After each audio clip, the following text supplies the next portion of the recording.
욥기 9장 1절에서 16절까지 말씀입니다. 욥이 대답하여 이르되 진실로 내가 이 일이 그런 줄을 알거니와 인생이 어찌 하나님 앞에 의로우랴. 사람이 하나님께 변론하기를 좋아할지라도 천마디 한마디도 대답하지 못하리라. 그는 마음이 지혜로우시고 힘이 강하시니 그를 거슬러 스스로 완악하게 행하고도 형통할 자가 누구이랴. 그가 진노하심으로 산을 무너뜨리시며 옮기실지라도 산이 깨닫지 못하며 그가 땅을 그 자리에서 움직이시니 그 기둥들이 흔들리도다. 그가 해를 명령하여 뜨지 못하게 하시며 별들을 가두시도다. 그가 홀로 하늘을 펴시며 바다 물결을 밟으시며 북두성과 삼성과 묘성과 남방의 밀실을 만드셨으며 측량할 수 없는 큰 일을 셀 수 없는 기이한 일을 행하시느니라. 그가 내 앞으로 지나시나 내가 보지 못하며 그가 내 앞에서 움직이시나 내가 깨닫지 못하느니라. 하나님이 빼앗으시면 누가 막을 수 있으며 무엇을 하시나이까 하고 누가 물을 수 있으랴. 하나님이 진노를 돌이키지 아니하시나니 라합을 돕는 자들이 그 밑에 굴복하겠거든. 하물며 내가 감히 대답하겠으며 그 앞에서 무슨 말을 택하랴. 가령 내가 의로울지라도 대답하지 못하겠고 나를 심판하실 그에게 간구할 뿐이며 가령 내가 그를 부름으로 그가 내게 대답하셨을지라도 내 음성을 들으셨다고는 내가 믿지 아니하리라. 아멘. 여러분, 특세 전에 우리 욥기를 시작을 했습니다. 그리고 특세가 이제 지난주였는데 끝나고 보니까 욥기가 9장까지 이제 와 있는 그런 상황입니다. 욥기 여러분 생각이 나세요? 처음 시작이 어땠는지, 또 욥은 어떤 사람이었는지 한번 잠깐 좀 되짚어 보겠습니다. 욥은 여러분 의인 중에 의인이었던 그런 사람이었죠. 그리고 부자이기도 했습니다.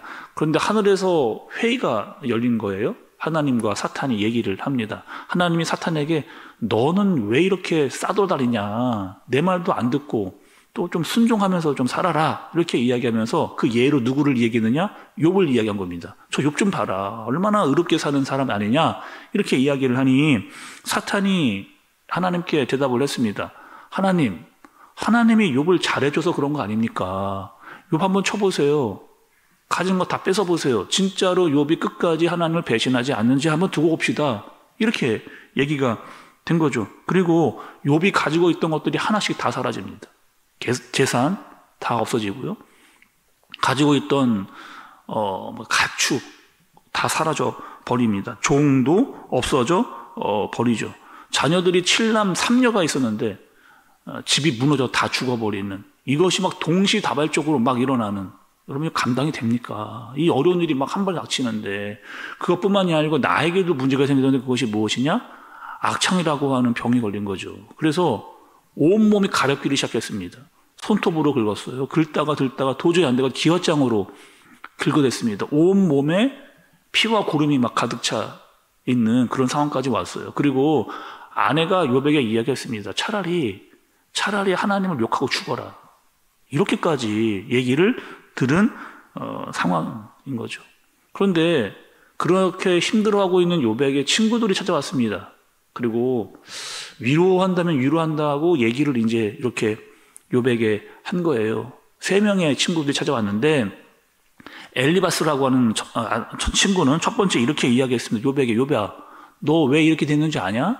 너 왜 이렇게 어려움 당하는지 알아? 그 이유는 인과응보야, 인과응보. 그리고 자업자득이야. 네가 뭔가 했기 때문에, 뭔가 잘못했기 때문에 이 문제가 터진 거다라고 엘리바스 첫 번째 친구가 이야기를 했습니다. 그리고 여러분 8장까지 계속 엘리바스의 이야기들을 이제 하게 된 거예요. 그리고 이제 9장부터는 누가 나오느냐? 빌닷.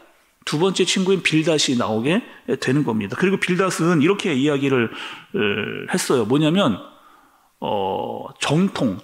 우리가 앞에 있었던 사람들을 한번 생각을 해보자. 그 사람들은 하나님 믿으면서 어떤 일이 있었는지 한번 따져보자. 이렇게 이야기를 했습니다. 어떻게 되느냐? 하나님의 말씀을 잘 들으면 복을 받는 거 맞는 거 아니냐? 그런데 하나님 잘 안 믿으면 망하게 돼 있어 라고 이야기를 이렇게 한 겁니다. 여러분, 빌닷이 한 얘기, 또 엘리바스가 한 얘기 잘 생각해 보세요. 잘하면 복을 받고 잘못하면 벌을 받는다 라고 하는 이 이야기가요, 틀린 말은 아닙니다. 근데 다 맞는 이야기라고도 할 수가 없어요. 왜냐?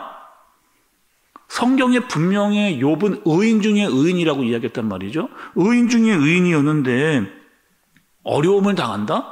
그런데 빌닷과 엘리바스가 이야기한 거는 다른 그런 상황이 되는 거죠. 그러니까 욥에게 이런 생각을 할 수밖에 없는 겁니다. 하나님, 도대체 나에게 왜 이런 고난을 주십니까? 그리고 왜 이 고난을 나에게 임하였는지 내가 도대체 알 수가 없습니다. 라고 하는 생각을 끊임없이 이제 이 욥이 하게 되는 거죠. 하나님은 여러분 어떤 분이에요? 하나님은 우리의 생각 이상의 하나님입니다. 빌닷과 엘리바스가 가지고 있는 생각 이상에 있는 분이고 욥이 가지고 있는 생각의 이상에 있는 분이 하나님이세요. 그리고 그 하나님은 사람이 가지고 있는 고정관념을 완전히 깨시는 분이십니다. 오늘 말씀 여러분 이렇게 접근하고 있어요. 1절과 2절의 말씀을 좀 여러분 좀 보시면, 욥이 대답하여 이르되 진실로 내가 이 일이 그런 줄 알거니와 인생이 어찌 하나님 앞에 어려우라, 이렇게 이야기를 합니다. 여러분, 여기서 내용은 이런 내용이에요. 뭐냐면 빌닷이 이야기를 했습니다. 욥에게 권선징악이라는 거, 인생은. 근데 그거 너 맞다는 거예요. 그리고 욥도 그렇게 알고 있다는 거예요. 근데 나는 악을 행한 적이 없는데 어떻게 내가 이런 고난을 받는지를 알지 못하겠다. 그리고 빌닷, 네가 얘기한 것도 내가 충분히 이해는 했어. 그런데 그거는 나에게 받지는 않는다. 이렇게 이야기를 하고 있는 거죠. 또한 여러분 이런 겁니다. 욥은 하나님의 절대 주권, 하나님께서 말씀으로 천지를 다 만드신 거를 욥은 알고 있었어요. 그리고 하늘에 나는 참새도 하나님이 다 먹이시는다는 것도 인정하고 있습니다. 그런데 다 알겠어요. 그런데 나에게 일어난 이 일은 이해가 안 되는 겁니다. 하나님이 만드시고 하나님이 다스리시고 하나님께 여전히 모든 일을 다 진행하고 계신데 나에게 일어난, 나에게 대한 그 일은 내가 이해를 도저히 하지 못하겠다, 이렇게 이야기를 합니다. 10절 11절의 말씀을 보세요. 여러분, 측량할 수 없는 큰 일을, 셀 수 없는 기이한 일을 행하시느니라. 그가 내 앞으로 지나 내가 보지 못하며 그가 내 앞에서 움직이시나 내가 깨닫지 못하느니라, 이렇게 이야기를 하는 거죠. 하나님이 나에게 고난을 주셨는데 이 고난은 분명한 어떠한 메시지가 있을 거야. 그래서 내가 지금 이 고난을 당하고 있는 거야, 이렇게 이야기를 한 겁니다. 그런데 혹시 내가 하나님이 분명히 나에게 어떠한 말씀을 주시고 메시지를 주셨는데 내가 혹시 깨닫지 못하고 있는 건 아닌가, 듣지 못하고 있는 건 아닌가, 제대로 알지 못하고 있는 것은 아닌가, 이런 이야기거든요. 지금 하나님이 나타나서 말씀해 주셨는데 내가 못 봤나? 하나님이 어떠한 말씀으로 어떤 사람을 통해서 어떠한 상황을 통해서 나에게 이렇게 이야기해 주시는데 내가 듣지를 못했나? 이렇게 지금 욥이 생각을 하고 있는 겁니다. 오늘 말씀 여러분 정리하면 이런 거거든요. 욥은 알고 있었습니다. 뭘 알고 있었느냐?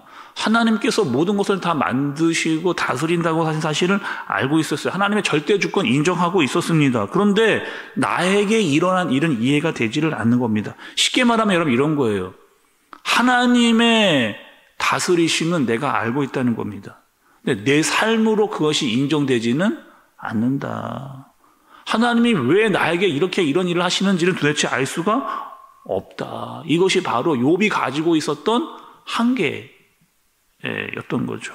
또 여러분, 욥뿐만이 아니고 우리의 한계일 수도 있습니다.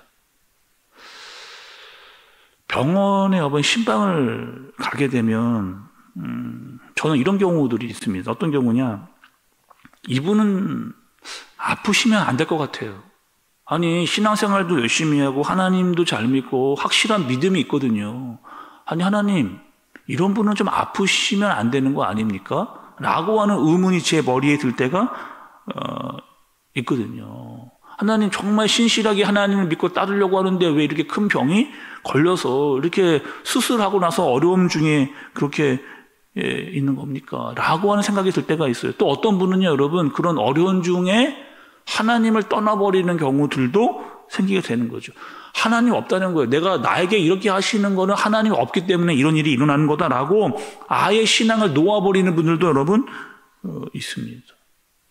그런데 지금 욥은요, 내가 그 정도의 어마어마한 고난을 당하고 있는데 그 고민을 하나님을 떠나지 않고 하나님 안에서 지금 하고 있는 거죠. 너무 힘들고 너무 고통스럽고 너무 감당하기는 어려운데 그래도 나의 탄식과 고민은 하나님의 끊임없이 하나님한테 이야기를 하면서 묻고 있는 그런 욥의 모습을 우리가 발견하는 겁니다. 사나 죽으나 그래도 구원은 하나님께 있다라고 하는 사실만은 놓치지 않고 욥이 하나님을 바라보는 거죠.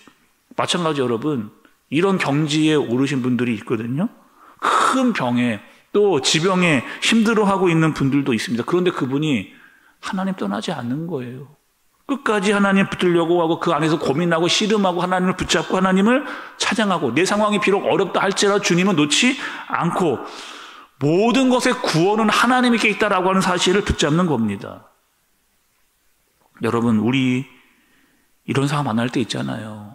내가 왜 어려움을 왜 당하는지 모르겠다라고 하는 생각이 들 때, 어떠한 상황과 환경이 나에게 닥쳐올 때, 그것이 좋은 상황인 건 나쁜 상황인 건 간에 상황에 우리가 쫓기지 않고 어려울 때도 주님을 바라볼 수 있는 마음을 갖고 끝까지 주님을 의지하는 저와 여러분들 되어지시기를 예수님의 이름으로 축복합니다.